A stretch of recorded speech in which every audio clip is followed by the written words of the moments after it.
How does it feel to come to VidCon 2012 as YouTube royalty?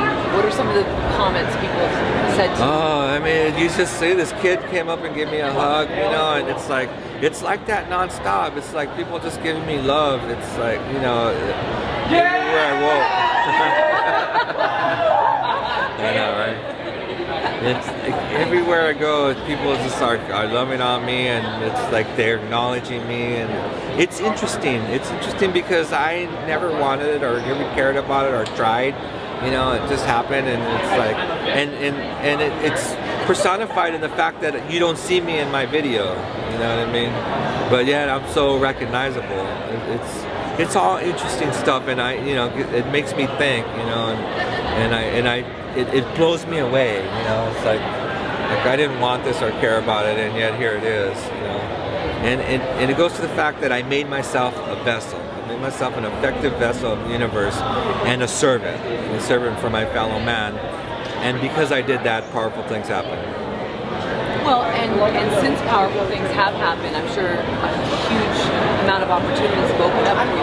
That's true. So what's next? Have you been offered additional acting? Oh, remember we were talking about that movie? Yeah, they just told me that it's happening. They're like, I'm going to Comic-Con and I'm gonna do some promotion for it, and so it's like I was surprised. I thought it had got to a point where it's like, oh, that's not gonna happen, and then I hear like publicist is calling me and saying, okay, this is going on, this is what you need to say. It's like, so what's going on is they're gonna make it into a feature-length blockbuster movie with like big stars. Yeah, and so like they said you can't say who it's gonna be, but yeah, we have, you know, we've got been green-lighted, and it's a go, and we're going to start doing publicity on it. Yeah, it's interesting because it should be fun. I mean, I got to hang out with fellow YouTubers, and it was, you know, fun doing all the work, and, you know, being on set and all that. It's all a blast, you know. Did you get your own trailer? No, when we did the trailer, it was low-budget thing. You know what I mean? So, but I imagine I've been on some shoots, and it's like, yeah, that's what it's like, you know. It's really fun, and you got someone taking care of you the whole time and pampering you. It's like, wow, really? I'm just like this poor farmer, you know. It's fun stuff. What would you say to someone that thinks that just throwing videos up on YouTube is just an easy way to do it? I mean, isn't it harder now to get views? Here's the thing. Powerful content is going to come all the time. I mean, if you make something really amazing, it doesn't matter what you do, it's going to come out. So if you're just creating content and you're passionate about it, and you're good, and you're talented, and you're interesting, it will happen. It helps to market, it helps to network, it helps to do all that stuff, but it's not everything.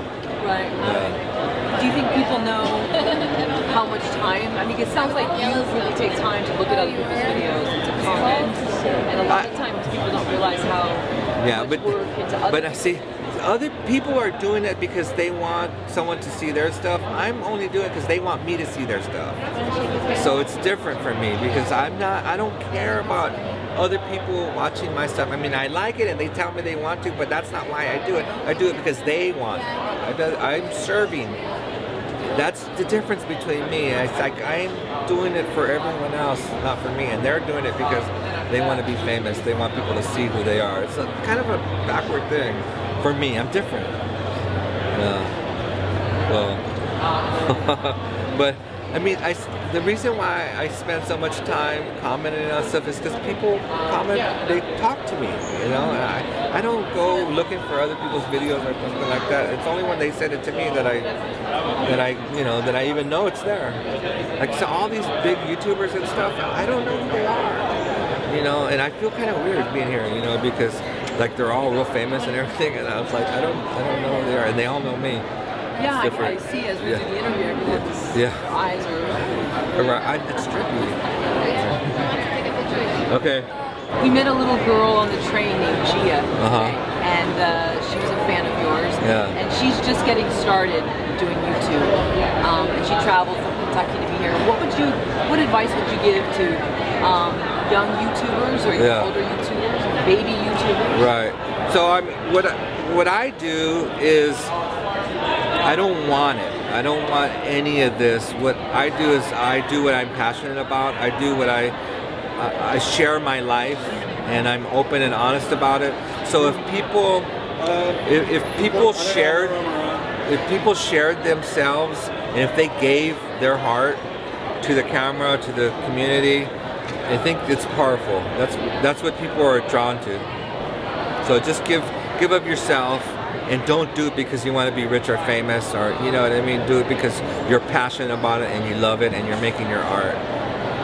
Is there any like do's and don'ts? Is there YouTube etiquette that maybe newbies, quote unquote, wouldn't know about, but people that have been involved would know about? I don't know about the don'ts, but the do's is like, well, and here's the thing: I broke all the rules. I didn't. I mean, it's different for me though, because I saw God and put a video of it on YouTube. But everyone else, it's work. You just got to work the community. You got to be friendly. You got to go out there, and the bottom line is you got to create content that's interesting and people want to watch. If you don't have that, then you can't do anything. But on top of that, then you got to go network. You got to, show it to other people, and it's all just work. It's not how I did it, but I cheated.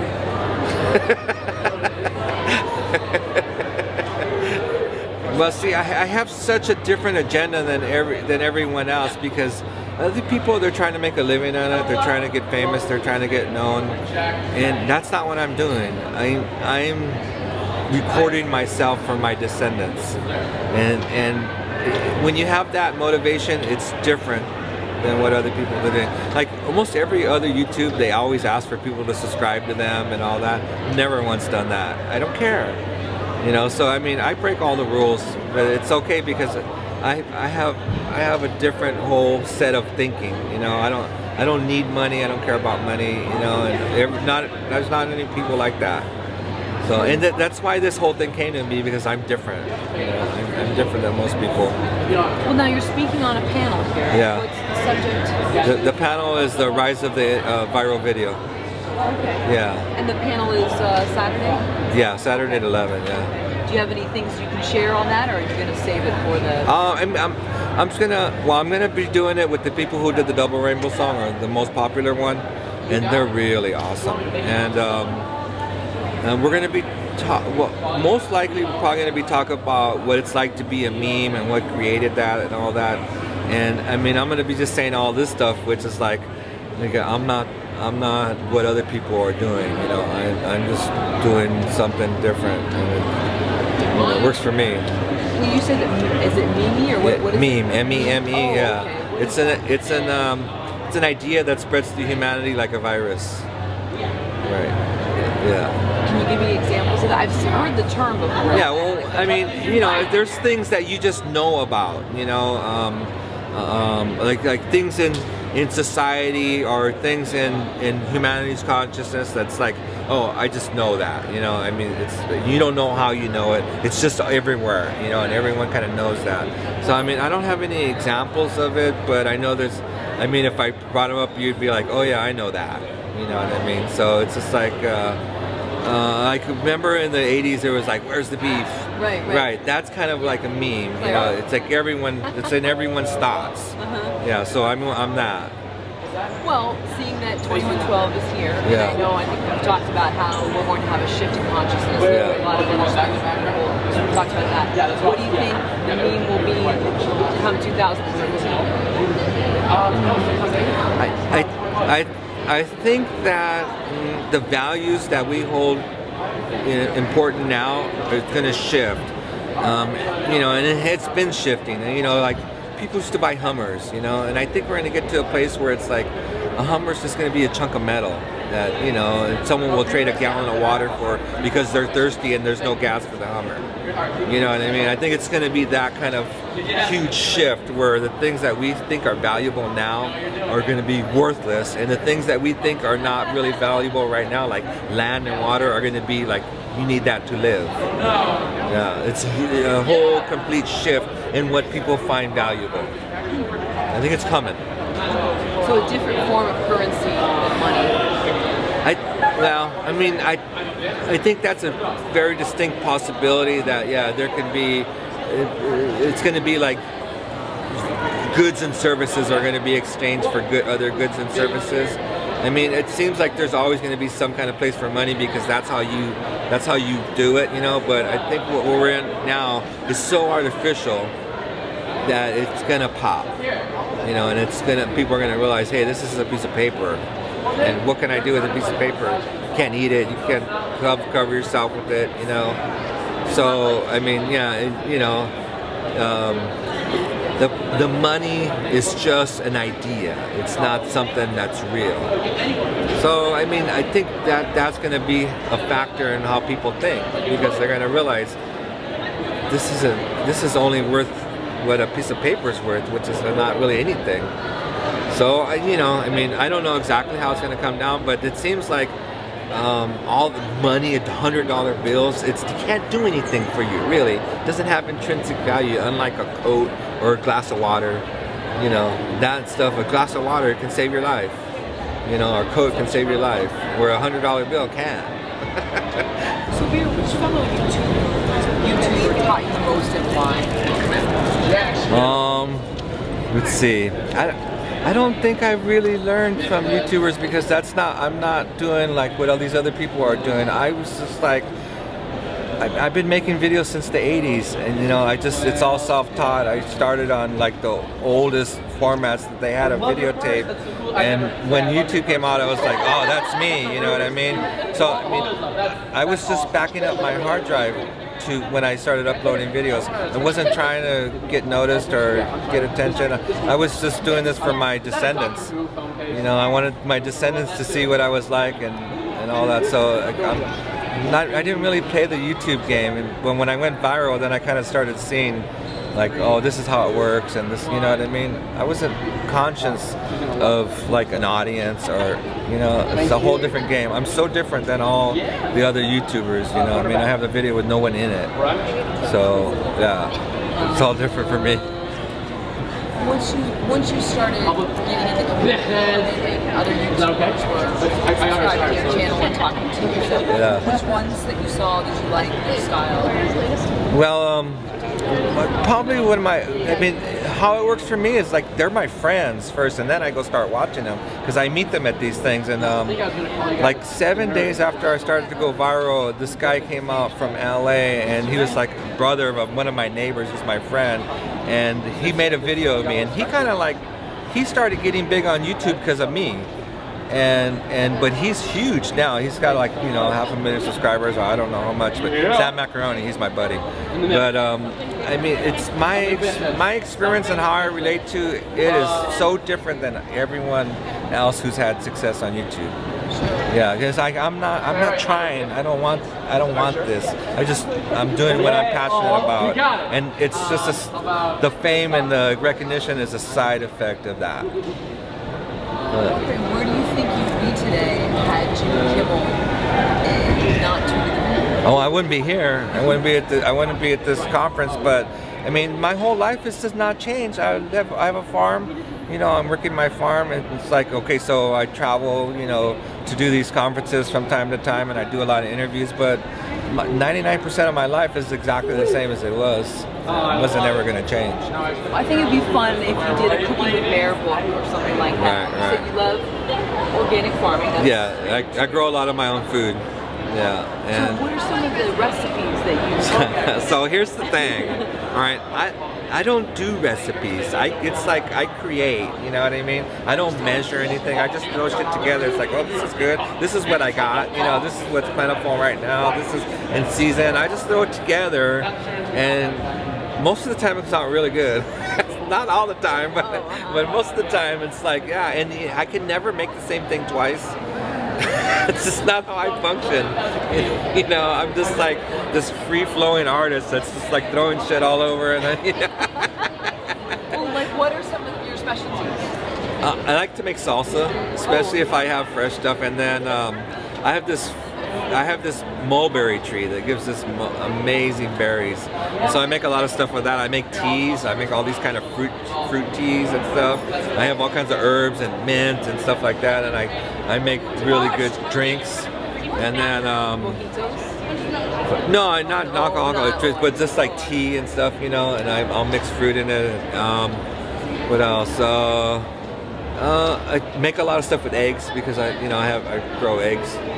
So I mean, and I think the best things are stuff that come right off your farm. You know, if you can just grow something and eat it right then, it's a different. Most people have no clue what that's like. To grab something that's growing and eat it right then, it's different.